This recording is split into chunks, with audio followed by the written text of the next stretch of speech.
Let's go to money. Let's go to business. Let's go to money.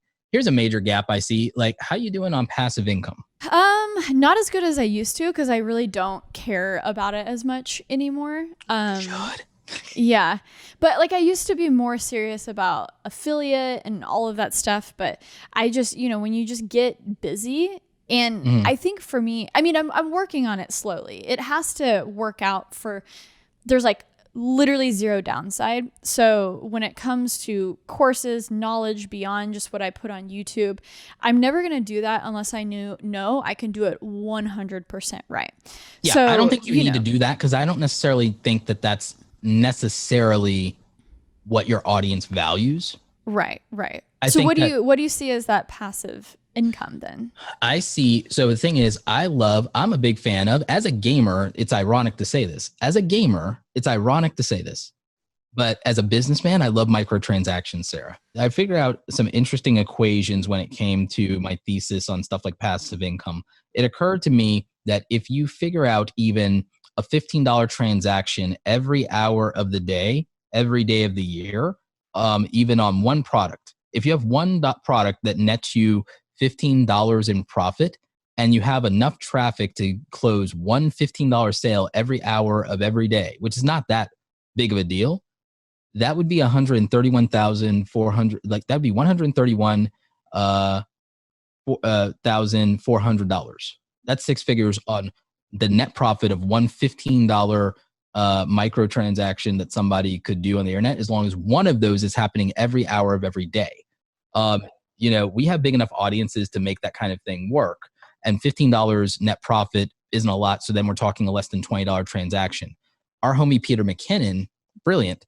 Presets, Let's Packs, sound effects, Dunzo,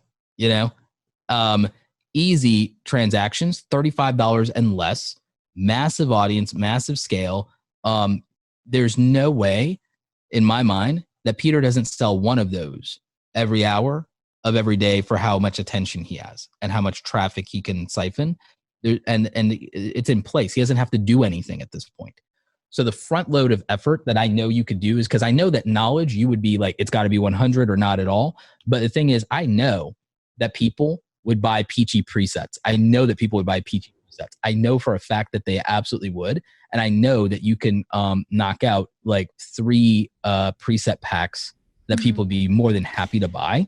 Yeah, I know for me and maybe it's just because I have other things going on, is for me, like, it's like building up so much value to when I do have that one thing that I want people to sign up for, and that is Switchboard, that they will feel like I have presented them with so much value that, of course, so I do need to realize that audience is a little bit more, people are fluctuating. So that same person you're providing value to last year might not be there when you have that one thing. So I think for me, it's kind of just getting out of the thought process that like, oh, it's just one audience. Like, no, it's not just one audience. It's a slew of people who are coming in and out every single month. Right. And to churn.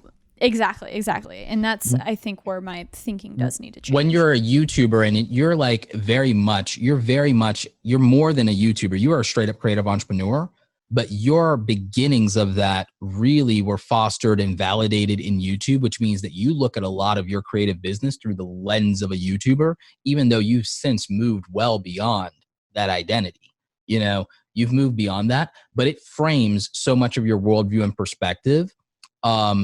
In terms of how you interpret that, and also how you interpret the relationship you have with your audience.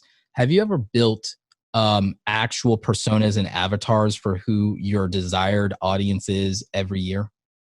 Because you evolve every year. I've watched you. You've grown so much. I literally have watched you grow into this boss businesswoman like over the last like 4 years, and it's been amazing. But like, you're so far removed from where you started, it's not even comparable. Right. Yeah, I think it's just, I just go with the changes. So, because I mean, I'm going through it again right now and just deciding that I don't want to be the end all be all. After 2 years of like reviewing every laptop, I'm like, I'm done with that for at least now. I need to just figure out the bigger story, kind of go back to what does my audience, I want every single video to be an exciting video for someone who watches Sara Peachy. And that's where I'm at now. So I think I don't put it down on paper, but I definitely do in my mind kind of envision like, okay, what is this next year? What is this next 2 years? How do I want to approach it? An exercise that I would tell you as a fellow entrepreneur is to make 2 avatars. Like my 2 avatars right now, I need another one that's more of I have 2 business avatars. I need an audience avatar and I'm still working on that. But I have 2 business avatars kind of for stuff that I sell. So I have Katie the creative and Raul the hustler. These are my 2 avatars. And Katie is very much like you and like me, but like a younger version of me, which is actually a lot of where I relate to you. But like Katie the creative in my mind is 24, 25 years old, is a freelancer, has left college, is still like trying to figure out her way in the world, wants to be more independent, is making good money, but not a lot of it. It's making about 25 grand a year, lives in a small town, not a lot of creative people to talk to. And one of the things that she would value the most is if she could actually have transparency in pricing when she does graphic design work and photography, because none of the people locally like will tell her because they view her as competition and it's a small town with not a lot of outlet and resources. And she just doesn't have anyone she can talk to, and she doesn't have formal training and an actual mentor. So like that's someone who's a business avatar for me. Raul is the first person in his family from an immigrant family to ever start a business. And he had to leave at 30 something. He had to leave his corporate life and career to finally venture on his own and build the business he always wanted. But he's screwed because he's a solo entrepreneur now and he has no social life and he lives in his business. And instead of working on it, he's always in it. And even though he's making twice as much money as he did when he was in corporate, he's working 5 times as hard and he can't figure out how to fix that equation. So like these are the 2 people that I try to solve problems for. One of them needs to figure out a better workflow process and life balance and needs to manage their time very, very differently. The other one needs to become more educated about the business of creativity. Those are 2 different problems, but those are easily 2 people you could see me really relating to and wanting to solve problems. I love looking at it through the lens of, look, these are real people and these are going to be the lens that I create through. And I think actually being intentional and thinking about that, because obviously you've thought about it a lot, can help and is important. Intention is everything, Sara. Intention is everything. And when everything we do is informed by some kind of North Star of like, what's the substantive value? Like you said, you want everyone to walk away excited from your video and having enjoyed your video. But what is the value you want them to take with them in that experience? Like, what is it that you want to be enhanced beyond that surface of enjoyment, which is, by the way, by itself is fine. We need that right now, and especially in lockdown, especially with the world burning down. Like, we need that.